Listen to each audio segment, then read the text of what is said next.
Welcome to Dory Cote on Shamanism, a weekly podcast that explores one theme in shamanism throughout each month. Get comfortable, have a seat, and let's get started. Hi, this is Dory, connecting with you again on this beautiful day. And we're here to talk today about how we heal grief and how do we shift our global grief. And what is global grief anyway? I invite you to connect with your own spirit helpers and listen to the questions that have been presented and how my spirit helpers guide us in the answers.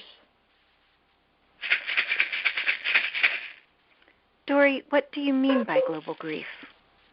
Global grief is the feeling that we often get that is at times pretty overwhelming and is related to the magnitude of information regarding events that are happening on a global basis.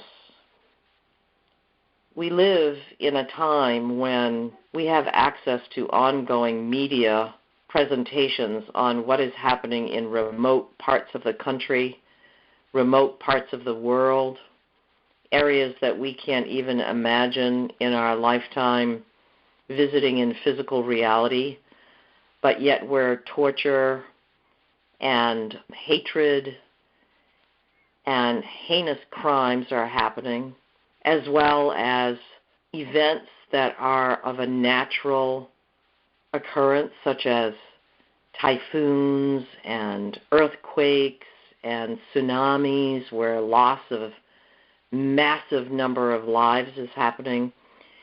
And so we begin to carry the grief of the world because we have access to all that is going on, and our spirit is impacted by the weight of having all that is present and in our knowledge base, having that weight that we are carrying with us on a daily basis. So that is what I would call global grief. It's the grief that we carry individually that is being created outside of ourselves on a global basis. Thank you for that answer. A listener wrote in and wanted to know, how would you approach healing my sense of grief over what is happening in the world of war, starvation, and terrorism? The healing of that deep sense of grief begins by recognizing that we are one with all that is, that we are not powerless, because grief, the kind of grief we're talking about, global grief, generally is exacerbated by feeling a sense of no power or powerlessness around what is happening far beyond the reaches of our physical capacity to be of help. However, if you view the world and our spirit within this world as limitless and boundaryless and capable of being of help to others beyond our influence, our direct influence, then you could imagine that your heart and your love, the sense of your own inner spirit, your light, can have an impact on the larger world. We truly are not powerless. We, being one with all that is, have a direct influence on how the tipping point is reached. In other words, if we succumb to being depressed or angry or feel powerless about what is happening in another country where people are being murdered every day or girls are being raped or abducted,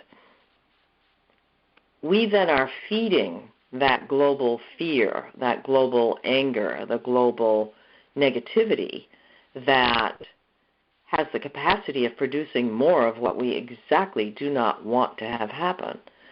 So if we rather focus on our heart selves, our true love of all beings, and experience that love in our hearts and visualize it moving in an outward direction to all living beings on this planet, then we actually can be in a place of power and remove that sense of powerlessness, which will truly benefit us and release that sense of grief, or has the potential of releasing the grief at least. Here's another question that listeners raised. I feel really sad about what is happening to our global environment. How do I manage this sense of grief and loss I feel every day? There are some practical things you can do, as well as some deep spiritual practices that will help. From the practical perspective, what I would suggest is that if you're someone who is highly sensitive, which I suspect many of our listeners are, then it would help you tremendously to turn off media from time to time. I'm not saying turn off everything, don't ever listen to the news, don't read a newspaper or any of that, as that is probably not practical in the times that we live in. But what I am saying is that limit your media connection. Put blinders on. Just say, okay, I'm not going to get into the drama of this. I know this has happened, and the way that I can best help is by working with my spiritual self, which is the next way that you can be of help to others and also manage for yourself that sense of grief and loss. So if you, again, imagine that you can close your eyes and hold that feeling of oneness, of the divine nature that is within you, and go to a place of accepting that our environment, our planet, is precious. It is a living, breathing entity. And you, rather than focusing on the damage that is being done, you put your focus on healing, allowing yourself to put your hands on the earth, allowing yourself to breathe the fresh air and visualize that you can make a difference. Yes, it is global. It is huge. And our sadness and our grief, again, comes from feeling powerless, I believe. And if we step into our power and recognize, hey, I am a divine light, and my divine light shining outwardly can make a difference, then holding that spiritual practice, which we can talk about in another podcast in the future, of how do we provide medicine for the earth? How do we begin to heal the toxicity that is in our environment? But for now, to heal the grief and the sense of loss, hold that sense that you are the light. And by allowing your light to shine brightly, you do make a difference. Dory, is grief contagious? Can we pick it up from other people? I wouldn't characterize it as contagious in that sense, because typically we think of contagious as having something to do with physical illness. However, I would agree that it can be transmitted to others, most definitely, which is how we have a sense of global grief. The grief that is being felt by the people in Kenya, in Nairobi, where the university students were murdered. The grief that is being held by the people in Syria who are being annihilated and the families that survive and try to find their way into safety, that grief is being transmitted to us. And in that sense, it is contagious. To better help ourselves, to insulate ourselves from becoming too overly stimulated by the intensity of the grief that is being transmitted, is to find a practice that helps to protect ourselves, first of all. And secondly, again, go back to that place of, I am the light.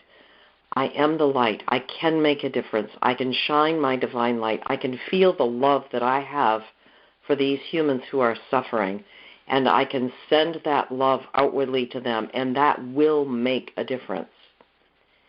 And I referred a minute ago to protecting ourselves, and a practice that I've used that has helped tremendously for me and many, many of my clients and students is simply visualizing yourself inside a translucent blue egg. Imagine yourself as if you are the yolk of the egg, and surrounding you, above you and below you and all around you is this magnificent translucent blue gelatinous kind of substance that protects you from absorbing more than what your spirit can handle in any particular moment or on any particular day. Visualize that. Do it repeatedly, and it will help. You mentioned some specific places in the earth that were experiencing tragedy. Do some places and spots in the earth hold different amounts of grief? I would say yes to that, most definitely, because of the atrocities that are being currently committed, not to mention the atrocities that have occurred over time in particular areas of the earth. There are many people here in North America who feel that they are living on ground where Native peoples were slaughtered and, atrocious kinds of events occurred. And they feel that grief, they feel that negative space in the area that they're living in. Or perhaps you feel something like that when you go for a walk in the woods and you connect with an area where all of a sudden things feel really dark and dense and heavy. You may be accessing a place where some event has occurred, where suffering occurred, and grief is deposited. So my advice is that when you access that in any place, whether it's in your home or on somebody else's land or a place where you go for a hike or when you're traveling and you visit a particular place and you access that intense sense of loss and grief, hold your own self and connect with your own inner love and well-being, as I've talked about before. Protect yourself with that blue egg, and if you need to leave, just get up and walk away so that you don't absorb the intensity of that grief and carry it with you out into the world. You mentioned shifting global grief. What would that shift look like? What is the end vision, and how can we support that shift individually or together? I alluded to the answer to that a little bit earlier on in this podcast by saying simply this, that the shift begins with us as individuals. It's truly the personal experience of stepping into your own power, your personal power, and trusting wholeheartedly that we are one. There is no separation between us and all beings. And if we as individuals hold that trust and that belief that we are the power, we have the power to transmute what is happening on a global basis, one person at a time, showing up, sending love, holding love, shining light, not succumbing to the negativity, not becoming trodden and beaten down by the drama and the intensity of the grief and the negativity and the darkness of the terrific losses that are happening in this time, the terrorism, the atrocities, the crimes that are being committed, the global environmental shifts. If we don't give in to that, if we hold ourselves high and bright and know, I am one, but I am one of millions, and if I, as one of millions, show up and refuse to succumb to the negativity, shine my light brightly, believe in love, believe that my light, my love will make a difference, then it will. And that's where the shift will begin. Begins with the personal.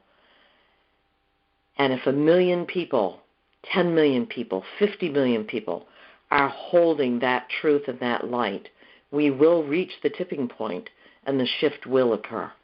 We will reach the tipping point and the shift will occur. Thank you for listening to Dory Cote on Shamanism. We'd love to hear your thoughts, stories, reactions, and questions. Come on over to dorycote.com and join the conversation. And tune in next week for more on this subject, or next month for a new subject. You can subscribe to this podcast in iTunes or sign up on dorycote.com to receive notices when the podcasts are posted. That's Dory, D-O-R-Y, and Cote, C-O-T-E.com. Drumming and rattling by Dory Cote and Terry Morgan. Technical assistance and audio production by JillHackett.com. And this is Susan Savelle, wishing you many blessings in your life. We hope to have you join us next time.